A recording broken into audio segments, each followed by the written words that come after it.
हर हर महादेव, जय माता दी। सूत जी आगे बताते हैं, बुद्धिमान मंत्रियों ने राजा के कथानुसार यज्ञ संबंधी समस्त सामग्री का प्रबंध कर लिया और विस्तृत यज्ञ वेदी भी निर्मित कराई। सर्पों का हवन आरंभ होने पर तक्षक इंद्र के यहाँ गया और उनसे बोला, मैं भयाकुल हूँ, मेरी रक्षा कीजिए। तत्पश्चात इंद्र ने उस भयभीत तक्षक को सांत्वना देकर अपने पास बिठाकर उसे अभय प्रदान किया और कहा, हे पन्नग, तुम निर्भय हो जाओ। तदंतर उन तक मुनि उस तक्षक को इंद्र का शरणागत और उनसे अभय दान पाया हुआ जानकर उद्भिन्न हो उठे। उन्होंने मंत्र प्रभाव से इंद्र सहित तक्षक का आवाहन किया। तब तक्षक ने यायावर वंश में उत्पन्न जरत्करु पुत्र धर्मनिष्ठ आस्तिक नामक मुनि का स्मरण किया। वे मुनि बालक आस्तिक वहां आकर जन्मेजय जी की प्रशंसा करने लगे। राजा जन्मेजय ने उस बालक को महान पंडित देखकर उसकी पूजा की। पूजन अर्चन करके राजा ने अपनी मनोवांछित वस्तु मांगने के लिए उनसे निवेदन किया। तब आस्तिक ने याचना की, हे महाभाग, इस यज्ञ को समाप्त किया जाए। उसने सत्य वचन में आबद्ध राजा से बार बार ऐसी ही प्रार्थना करी। तत्पश्चात मुनि के वचन अनुसार राजा ने सर्पों का हवन बंद कर दिया। फिर वैशंपायन ऋषि ने उन्हें विस्तार पूर्वक महाभारत की कथा सुनाई। उस कथा को सुनकर भी राजा को विशेष शांति प्राप्त नहीं हुई। तब राजा ने व्यास जी से पूछा, मुझे किस प्रकार शांति मिलेगी? मेरा मन अशांति की अग्नि में अत्यधिक दग्ध हो रहा है। अब मैं क्या करूं, मुझे बतलाइए। मुझ मंद भाग्य के पिता और अर्जुन पौत्र परीक्षित अकाल मृत्यु को प्राप्त हुए हैं। हे महाभाग, युद्ध में होने वाली मृत्यु ही क्षत्रियों के लिए श्रेष्ठ होती है। हे व्यास जी, रण में अथवा घर में विधि पूर्वक होने वाली मृत्यु ही अच्छी मानी जाती है, किंतु मेरे पिता का वैसा मरण नहीं हुआ। वे तो असहाय अवस्था में अंतरिक्ष में मृत्यु को प्राप्त हुए हैं। हे सत्यवती पुत्र, आप उनकी शांति प्राप्ति का कोई उपाय बतलाइए, जिससे दुर्गति को प्राप्त मेरे पिताजी शीघ्र ही स्वर्ग में चले जाएं। सूत जी ने कहा, राजा जन्मेजय का वचन सुनकर सत्यवती पुत्र व्यास ने सभा में उन राजा से इस प्रकार कहना आरंभ किया। व्यास जी बोले, हे राजन, सुनिए। मैं आपसे एक पुनीत, कल्याणकारक, रहस्यमय, अद्भुत तथा विविध कथानकों से युक्त देवी भागवत नामक पुराण कहूँगा। मैंने पूर्व काल में उसे अपने पुत्र शुकदेव को पढ़ाया था। हे राजन, मैं अपने परम रहस्यमय पुराण का श्रवण आपको कराऊंगा।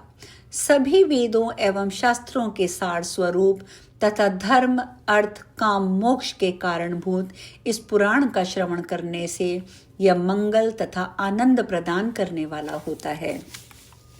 जन्मेजय जी बोले, हे प्रभो, ये आस्तिक किसका पुत्र है और यज्ञ में विघ्न डालने के लिए क्यों आया?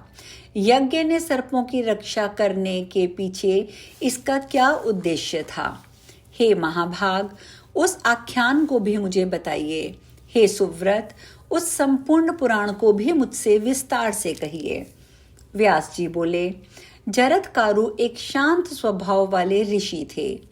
उन्होंने गृहस्थ जीवन अंगीकार नहीं किया था।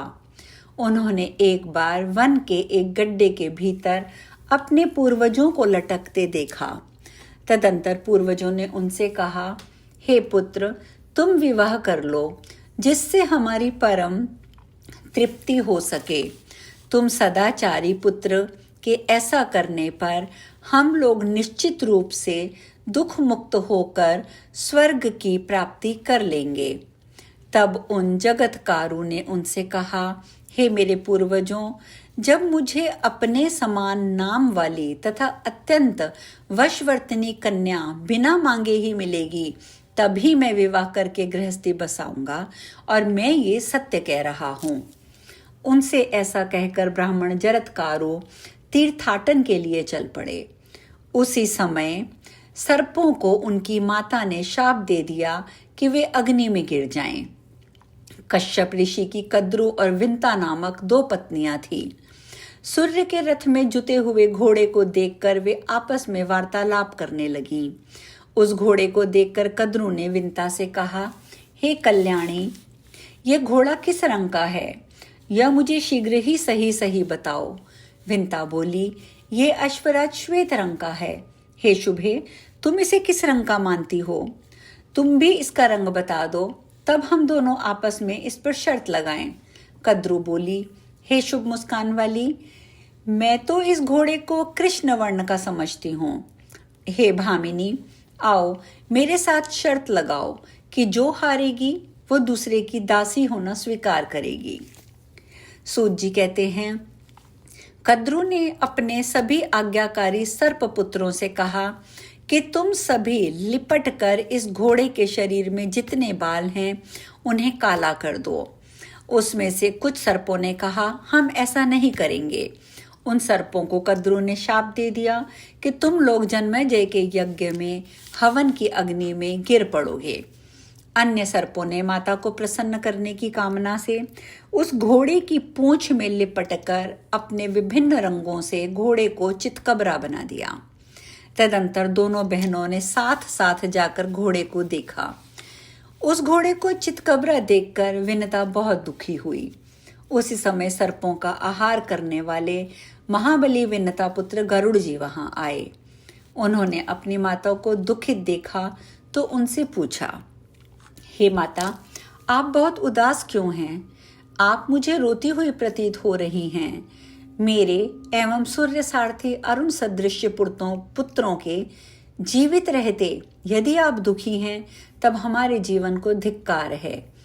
यदि माता ही परम दुखी हो तो पुत्र के साथ उत्पन्न होने से क्या लाभ?